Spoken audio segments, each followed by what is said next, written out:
Okay, so that means that you are back now for the second week, and hopefully the first week was a good experience that I kind of opened the door for you in understanding what criminology is. Now, this week we are really going to get to the heart of the theories.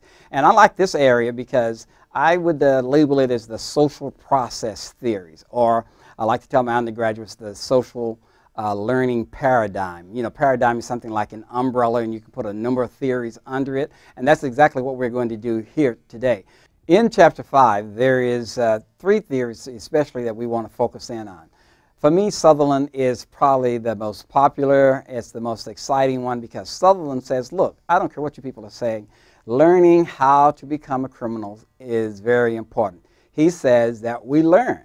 He says that people learn because they imitate each other's behavior. They will do what those people who are important to them want them to do. So when you begin to digest Sutherland in your textbook, you begin to see that he says, look, we learn how to become a criminal just like we learn anything else. He says we learn it through interaction. We don't necessarily have to learn it from the television or the radio or the rap music and all those kinds of things. We learn it from interacting with people. He says, and especially those people who are important to us. So what he says is that we spend time. He will talk about the intensity, the frequency, the duration, and all of those become very important as we look at learning how to become a criminal. Now that's Sutherland's theory, which is called differential association. And when you really just think about it, look at what he says, differential association. The people we associate with will make a difference in terms of how and what we do. And if they're acting bad, if they're already performing deviant or criminal behavior, and we want to be accepted by them, then are we likely to do so? So keep that in mind as you read through Sutherland's differential association. Now, what also happens there, too, is that you have another learning theory, which is done by Burgess and Akers. And their theory is differential reinforcement. Yep, you caught it, right?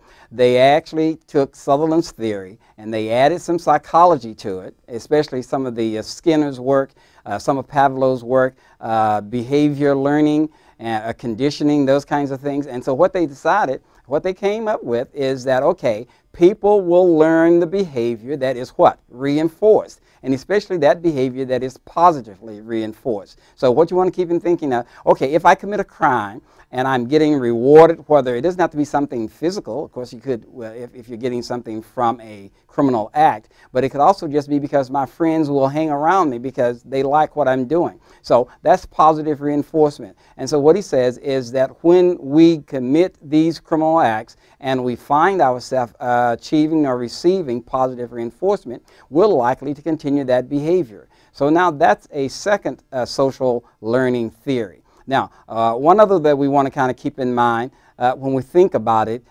is the differential opportunity.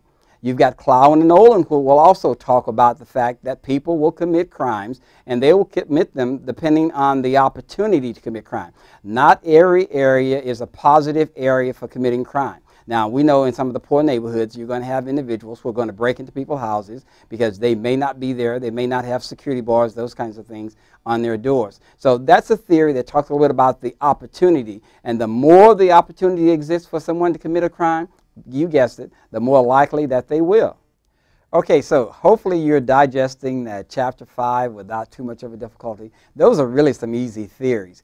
The next chapter, Chapter 6, is also, and this is in the second week, so you're getting 2 chapters. Now you're really getting good because you're getting these chapters down.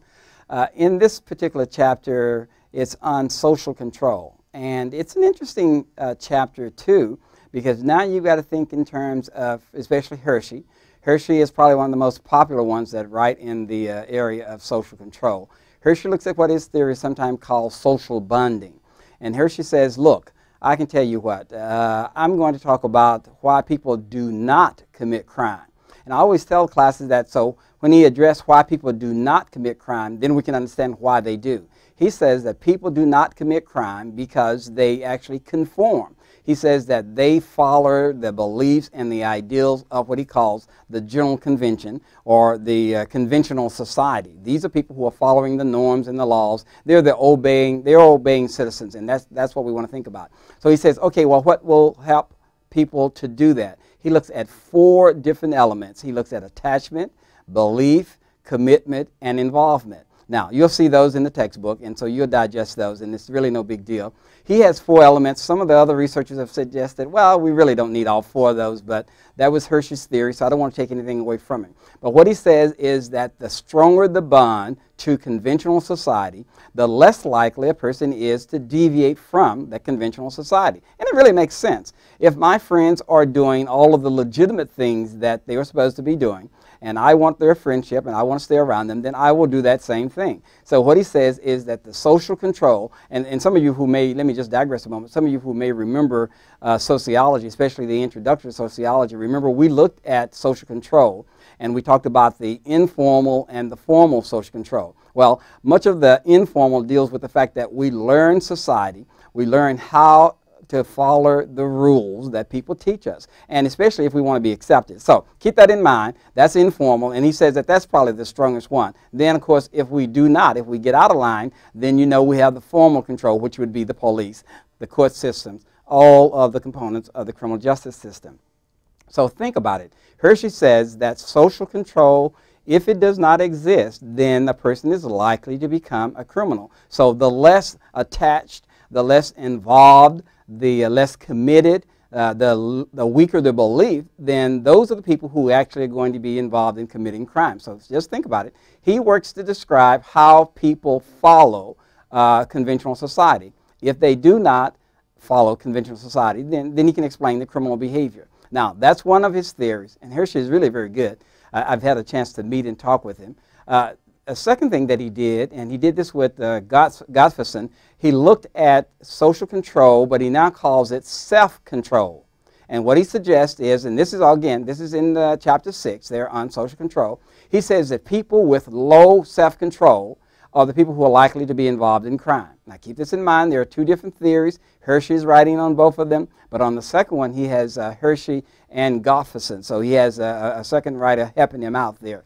And think about it, this self-control, low self-control. He says that these are people who are impulsive, these are people who are sensitive, these are people, and I always see them as being, probably think about maybe Freud, I guess. I want what I want when I want it. You need to talk about Freud's ego, superego, and the id. So keep in mind that those are some interesting theories talking about the social control. And when it's not there, a person is more likely to commit crime. Now remember, this week we've had 2 chapters. We looked at the social learning and we looked at social control. Now hopefully as you go through those chapters, you will understand this a little bit better.